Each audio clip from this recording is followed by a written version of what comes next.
Hey, yo, what's the deal? That's your boy Tag from Pro Wrestling Tag. You know what I mean? As of this recording, it is 9:51 a.m. You know what I mean? October 12th, 2025. You know what I mean? This is the first of three discussion videos I'm doing for the day. You know what I mean? They said it's going to be a nor'easter today here in New York. You know what I mean? We'll see what happens. You know what I'm saying? Because they say things. You know what I mean? They'll say shit and then nothing happens. But it is kind of cloudy here. You know what I mean? Like right now I'm in Crown Heights. You know what I mean? I had to come to the Heights to get some things. You know what I'm saying? And yeah. Why the fuck is Shorty walking up and down? Like, what the fuck? Like, yo, she a junkie or some shit? Like, goddamn. Asking for money. So I want to definitely talk about this because this is basically a hybrid. It's, it's a discussion, but also it is, I'm fantasy booking here. Okay? It's a hybrid discussion because last night at Crown Jewel, John Cena and AJ put on a fucking clinic. That match that they did at Perth, you know what I'm saying, was fucking amazing. It was beyond amazing. I would say this would have to be up there as match of the year. You know what I'm saying? And mind you, both of these dudes are almost 50. And they're putting on bangers like this. This is how you know you really give a fuck about professional wrestling. Now, I mean, this is how you know you really care about, the craft. And it's a beautiful thing. I mean, we've seen this with Shawn Michaels and Taker.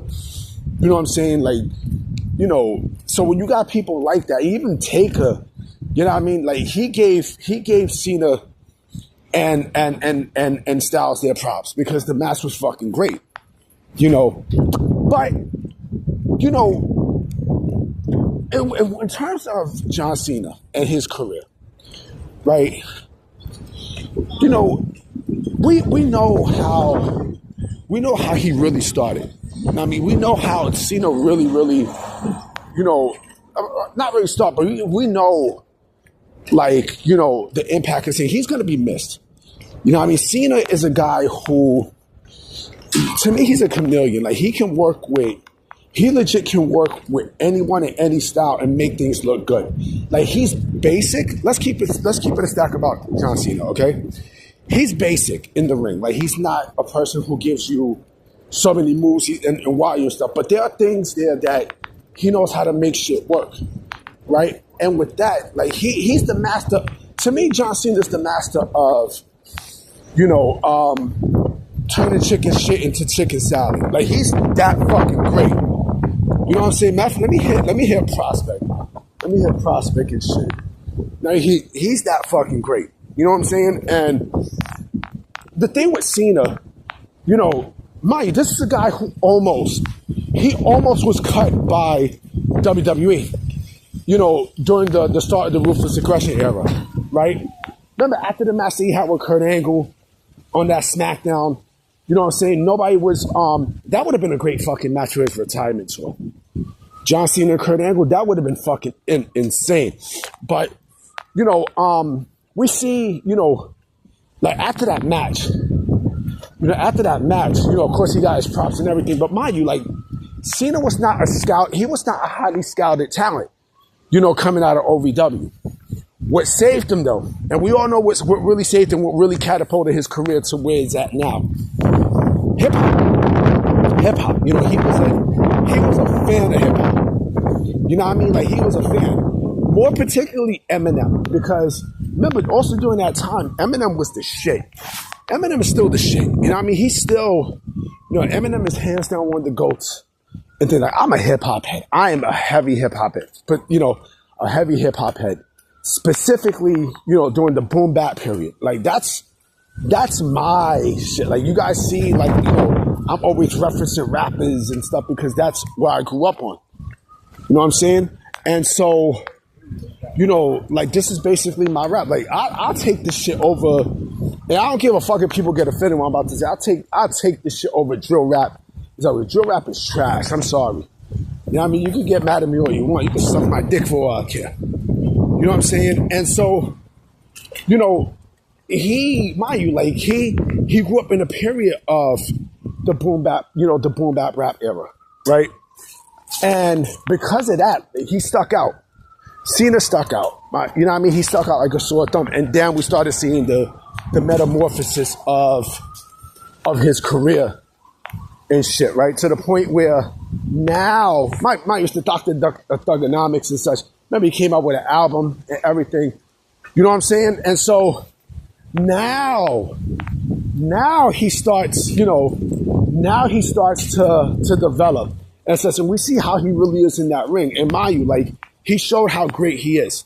You know what I mean? I think people take him for granted and stuff. You know what I'm saying? Oh, my goodness. You know, it's funny. I'm actually walking up Prospect in Schenectady, right?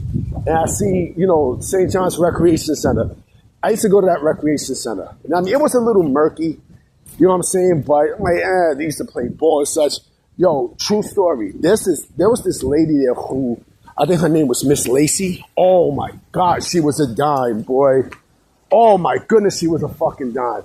You know what I mean? But then there was also this bum-ass motherfucker by the name of Conqueror, right? Some dancing motherfucker. Like, yeah, he used to be in dance contests and shit.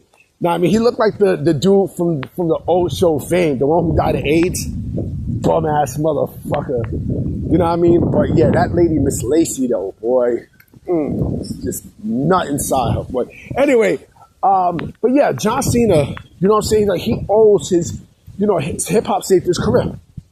It did. You know what I mean? And then, the Eminem shit, it actually saved it. You know what I'm saying? And so, if it wasn't for that, like, John Cena would not be, like, things would look a whole lot different today. A whole lot fucking different. If it wasn't for that one gimmick change. You know what I mean? And so, you got the Puerto Ricans out here? What the fuck they got? Oh, no, those are the Mexicans. Shout out to the Puerto Ricans, you know what I'm saying? But I think, it's the Mexicans? Hold on real quick. Yeah, it's the Puerto Ricans. You know what I mean? It's the Puerto Ricans. I had to see. They playing baseball and shit here. You know what I mean? I'm actually on my way to Fulton Street to take the A train back home. But, yeah, he owes his career to hip-hop, for sure. He owes it, And speaking of Cena, a lot of people have been speculating because he only got, I think 4 dates left for his retirement tour. So a lot of people are asking, well, how should he spend the remainder of the tour, right? What I think will happen is this. I think he's going to do War Games. I definitely think he's going to be part of War Games. But I also do think, and this makes a lot of sense. This is what I would do if I got the pen. He's facing Dominic Mysterio, right? Or he's bound to face Dominic Mysterio. Now, the one title that Cena never had ever in his career, solo-wise, is the Intercontinental Championship. I would do it. I would pull the trigger, on having him face Dominic. Because Dominic is already, the AAA Mega Champion. So the Intercontinental Championship is, if you still want to keep, you know what? I would do a double. I would do a double take. Have Cena beat Dominic for the Intercontinental Championship, right? Have, Cena do War Games. I don't know what you do during the last match, but I know who definitely should be his opponent. You know what I mean? And it makes too much sense.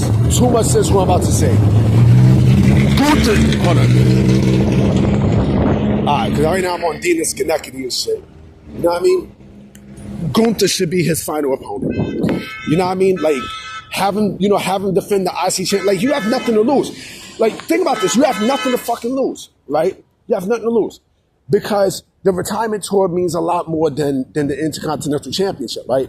But it also still keeps the IC title prestige and fresh, right? So you have him with a little mini run, right? Like, he could defend that IC championship against Gunther in his final match. Makes too much sense. It makes way too much sense. And then he can lose to Gunther, and now Gunther's Intercontinental Champion. Now Gunther is the one who is making the IC Championship shine. I would do that. Because mind you, like, wasn't Gunther at one point, the longest reigning Intercontinental Champion of all time? I would do it. You remember, he broke Honky Tonk Man's record, and I fucks with the Honky Tonk Man heavy. But I would do that. That's what I would do. Now, I mean, so now you're doing a double take. Not only you retire Cena, but also now you're still giving shine to the Intercontinental Championship.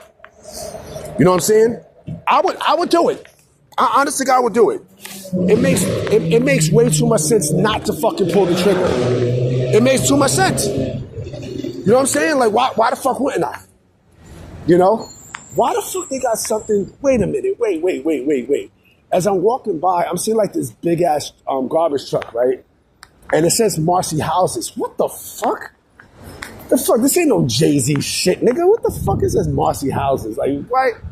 Shit, we don't even got that here in Fort. We don't got that in Fort Greene there. Who's shorty with the yellow raincoat? God damn, who's shorty? God damn. I see some shorty with, a yellow raincoat, long yellow raincoat. Shorty look bad as shit. Anyway, that's what I would do. That's exactly what the fuck I would do. I would pull, I would do a double take. You know what I mean? On how, because again, what's more meaningful? Keeping the Intercontinental Championship afloat or John Cena's retirement? I'm going with the latter. It makes so much sense. But that's just me. You know what I'm saying? Let's see what happens. You know what I mean? I definitely will come with some more events today. You know what I mean? So I'm going to definitely holler at y'all. Peace.